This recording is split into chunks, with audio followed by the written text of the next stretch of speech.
안녕하세요 헬다이버 여러분, 조멜론입니다. 오늘은 저번에 알아봤던 이글 궤도 스트라타젬에서 더 나아가 고급 배낭 센트리 스트라타젬에 대해 알아보도록 하겠습니다. 이 영상은 어느 조합이 더 좋다기보단 순수히 무기들의 스펙에 대해 정리한 영상이니 숙련된 헬다이버 여러분들은 이 영상을 통해 경험적 지식을 대조해보시면 좋을 것 같고, 신규 헬다이버 여러분들은 이 영상을 통해 어떤 스트라타젬에 먼저 투자를 해야 할지 생각해보시면 좋을 것 같습니다. 자, 그럼 시작해볼까요?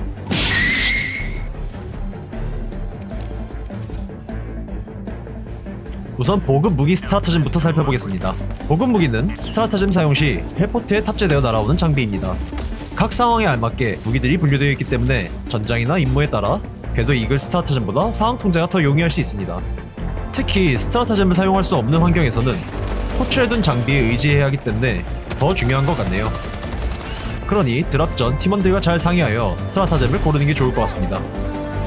가장 처음 소개해드릴 보급 무기는 모든 헬다이버 분들이 처음부터 가지고 시작하는 MG43 기관총에 대해 알아보겠습니다. MG43 기관총은 일반 장갑을 관통하는 연사 무기입니다. 150발들이 탄창은 전장의 모든 적들을 쓸어버릴 때까지 든든하게 여러분들의 곁을 지켜줍니다. 얼키를 꾹 누르면 RPM을 조절할 수 있습니다. 물량을 상대할 땐 RPM을 낮추고 쏘다가 대형 목표의 약점을 공격해야 할 때 RPM을 높여서 공격하는 전략을 추천합니다. 재장전 시 앉아서 움직이지 못하기 때문에 주의가 필요합니다. 다음은 M105 스타월트입니다. 스타월트는 소구경 탄환을 발사하는 경기관총입니다.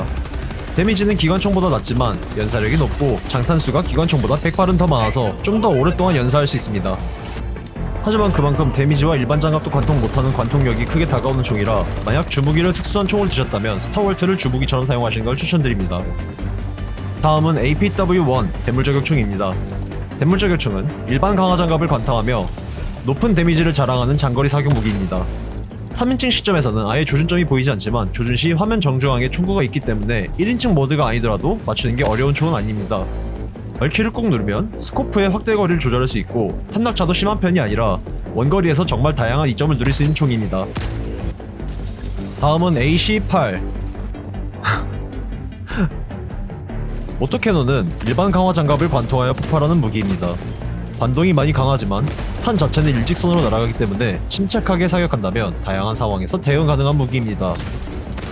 폭발 속성이 붙어있기 때문에 버그 등지나 오토마톤 공장을 파괴할 수 있으며 물량 제거에도 꽤나 효과적입니다. RQ를 꾹 누르면 반자동, 자동 설정을 할 수가 있는데 자동 사격은 그다지 추천드리지 않습니다. 호출 시 장전용 배낭을 함께 제공하며 이 때문에 가방 슬롯을 하나 내줘야 되는 게 단점입니다. 다음은 라스98 레이저 캐논입니다. 레이저 캐논은 일반 강화 장갑을 관통하는 무기입니다. 부위를 공격할 경우 데미지 자체도 꽤 높은 편이긴 하나 관통력이 없어 한 번에 한 표적의 한 부위밖에 노릴 수 없으며 레이저 캐논 자체에 넉백이 없기 때문에 주기를 쫓아오는 적의 부위를 노리기란 쉽지 않습니다. 대전차 무기가 없는 경우 울며 겨자먹기식으로 사용할 수 있습니다. 다만 대전차용으로 들이기에는 중장갑을 뚫지 못하기 때문에 이러나 저러나 용처가 좀 많이 까다로운 무기입니다. 약점 특화에 자신이 있으면 사용해볼 만한 가치가 있다고 생각합니다. 하지만 그만큼 정말로 잘 사용하기 어려운 무기이니 초반부터 사용하기보단 주 무기가 어느정도 받쳐주는 후반에 사용하시는 걸 추천드립니다. 다음은 GL21 유탄 발사기입니다. 유탄 발사기는 8m 이상을 날아가야 충격 시 폭발하는 유탄을 발사하는 장치입니다. 8m 내에서 착탄할 경우 어디에 착탄하는지 간에 한번 도탄되어 다음 착탄지에서 폭발합니다. 따라서 근거리에서 적을 공격할 때 적에게 튕긴 유탄에 의해 아군이나 사용자가 사망할 수도 있으니 주의가 필요합니다. 폭발 범위가 크기 때문에 물량 공세에도 강하며 EMS와 함께 사용할 경우 강적 또한 간단히 침묵시킬 수 있습니다. 얼키를 꾹 누르면 자동 반자동 전환이 가능합니다. 약점은 상당히 부족한 탄창 용량이나 이는 보급낭으로 대체가 가능합니다. 다음은 플레임 40 화염방사기입니다. 화염방사기는 범인의 모든 적들에게 지속 피해를 입히는 무기입니다. 위력은 생각보다 강력해서 차저도 짧은 시간 내로 잡을 수 있습니다. 다만 유효 사거리가 짧기 때문에 테르미네이드에선 괜찮지만 오토마톤에선 다가가다 죽는 그림이 많이 보입니다. 또한 지나치게 적과 가까워야 하는 무기 특성상 아군 오사의 대상이 될 수도 있으니 주의가 필요합니다. 다음은 아크3 아크 발사기입니다. 아크 발사기는 원거리에 있는 적들에게 번개를 쏴 연쇄적으로 공격하는 무기입니다. 한 번의 사격으로 최대 3마리의 적을 연쇄 공격할 수 있으며 장갑 등을 무시하고 피해를 줄 수 있기 때문에 시간이 좀 걸리더라도 차곡차곡 적들을 지워나갈 수 있는 무기입니다. 타이밍을 잘 잡는다면 꽤나 빠른 속도로 번개를 연사할 수 있으니 아크 발사기를 채택하실 경우 타이밍 잡는 법을 연습하시면 좋을 것 같습니다. 치명적인 단점으로는 연쇄적으로 날아가는 번개는 예상치 못한 방향으로 꺾일 수 있어 아군 오사의 주 원인이 되기도 합니다. 특히 적들이 몰아치는 경우에 발생한 아군 오사는 진영 붕괴의 주 원인이 되니 주의하시기 바랍니다. 다음은 이트-17 일회성 대전차입니다. 일회성 대전차는 중장갑을 박살내어 막대한 데미지를 입히는 무기입니다. 한번 호출 시 두 자루의 일회성 대전차 무기가 보급되며 쿨타임이 아주 짧기 때문에 굳이 무기를 호출하기 위해서가 아니더라도 대형적을 잡을 때에도 유용하게 사용할 수 있습니다. 탄낙차가 어느정도 있는 편이니 원거리 사격 시 참고해주시길 바랍니다. 다음은 GR8 무반동포입니다. 일회성 대전차와 위력은 비슷한 것으로 보이며 다른 점이 있다면 재장전 가방을 지원해서 포를 재장전해서 사용할 수 있다는 점입니다. 혼자 재장전을 할 경우 꽤 긴 시간 동안 움직이지 못합니다. 하지만 탄낙차는 일회성 대전차보다 약한 편이고 재활용이 가능하기 때문에 이온 폭풍 같은 스트라타젬이 제한된 환경에선 더 강합니다.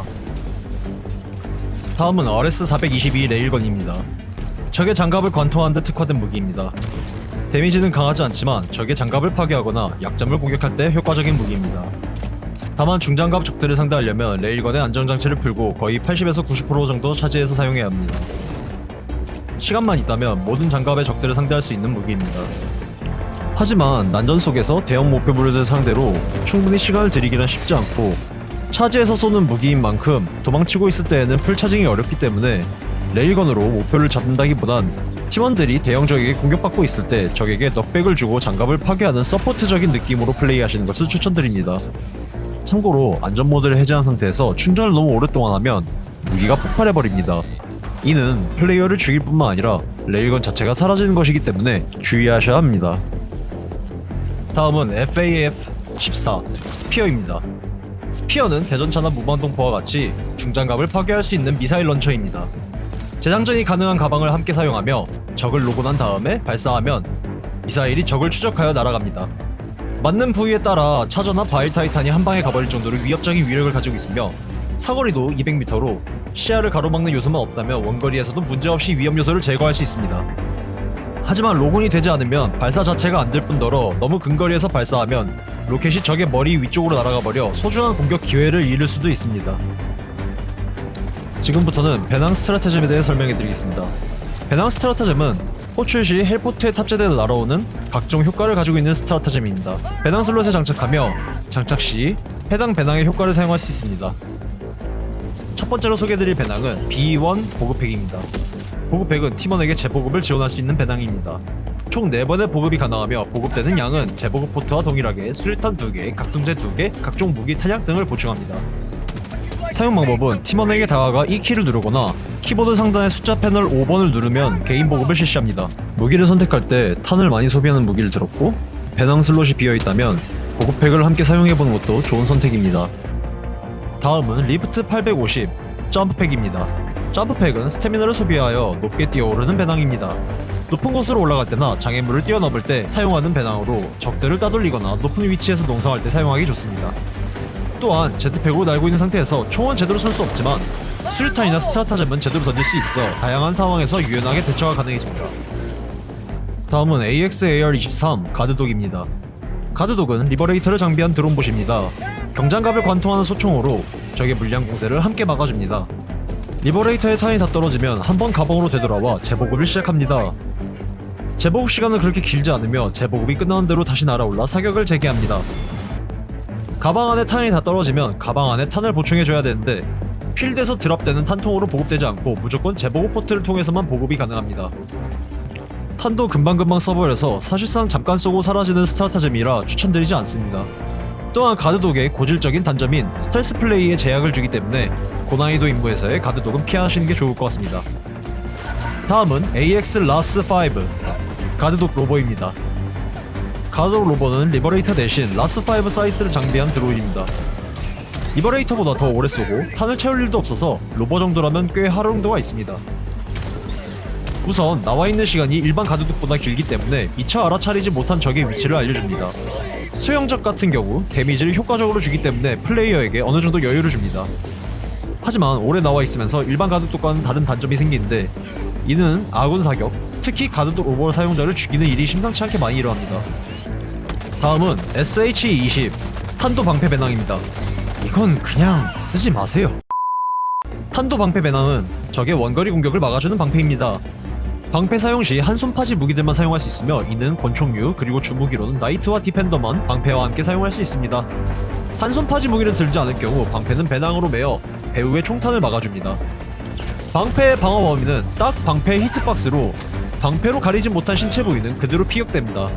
우클릭을 누르고 있으면 방패를 정면으로 들어 적의 공격을 막을 수 있습니다. 일반 총탄은 대부분 잘 막아주나 중기관총 총탄이나 로켓 그리고 근접 공격은 막지 못합니다. 방어하고 있을 때 충격으로 인해 기절했다면 방패를 손에서 놓치게 됩니다. 다음은 SH-32 방어막 생성팩입니다. 방어막 생성팩은 일정 수치의 데미지를 대신 맞아주는 개인용 방어막입니다. 꽤 넉넉한 데미지를 맞아주며 오토마토에서는 적들의 총알 세례를, 버그전에서는 근접 공격과 감속 효과를 방어해줍니다. 또한 환경 요소 중 하나인 지진에 의한 감속 효과도 제거해줘서 상당히 유용한 스트라테지입니다. 다만 방어막이 깨지기 전까지는 다시 전개되지 않고, 방어막이 깨진 상태에서는 모든 감속 효과 및 그대로 데미지가 들어오기 때문에 방어막 상태가 별로 좋지 않고, 팀원들과 함께 여유가 있을 때 쉴드를 한번 깨달라고 부탁하는 것도 좋습니다. 쉴드는 파괴되면 12초 후에 다시 생성됩니다. 이제부터는 센트리에 대해 설명해드리겠습니다. 센트리는 적의 움직임을 포착하고 자동으로 공격하는 스트라타잼입니다. 센트리는 지속시간 동안 아군을 도와 적을 공격하지만 사전에 아군이 있는지 신경쓰지 않고, 일부 센트리는 피하 식별 또한 없어서 위치에 따라 역으로 아군에게 위험한 스트라타잼입니다. 게다가 센트리의 쿨타임은 대부분 180초로 짧은 편이 아닌데다가 부서지기도 쉬워 한번 설치할 때 세심한 주의가 필요합니다. 처음 소개해드릴 건 AMG43 기관총 센트리입니다. 뭐야 이거 어디 갔어?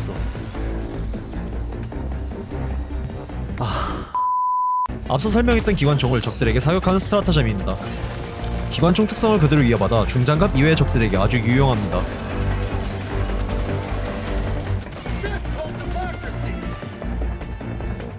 다음은 AG-16 게틀링 센트리입니다. 3중 총열 기관총을 고속으로 난사하는 센트리입니다. 순간 화력으로 적들을 쓸어버리는 스트라타잼입니다. 다만 기관총과는 달리 탄을 너무 빠르게 소비해버린다는 게 단점이라 볼 수 있겠네요.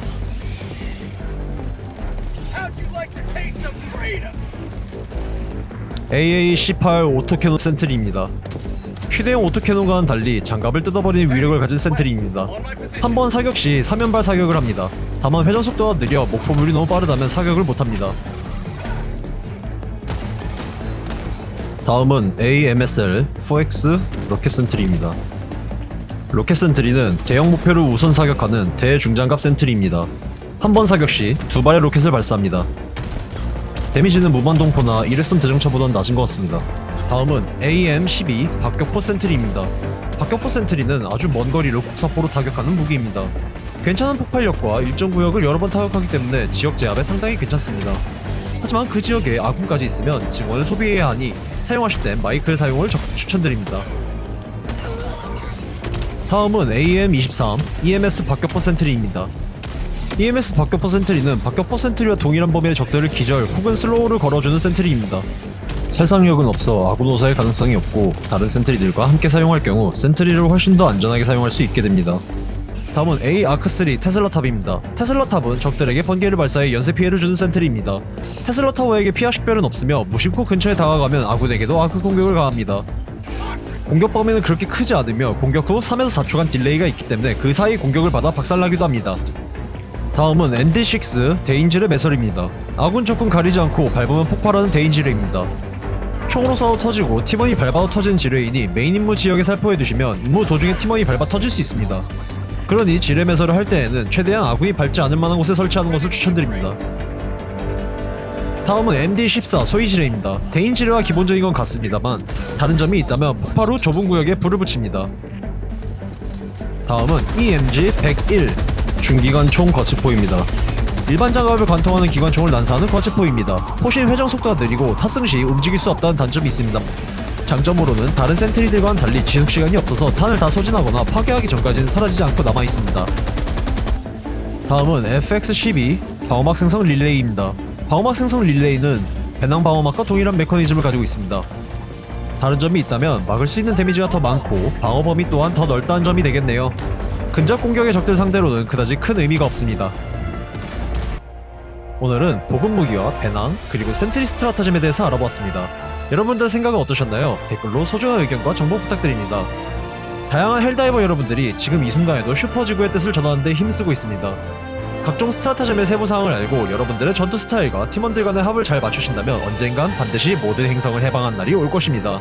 오늘도 즐거운 다이브 되시길 바라며 이상으로 지금까지 두멜론이었습니다.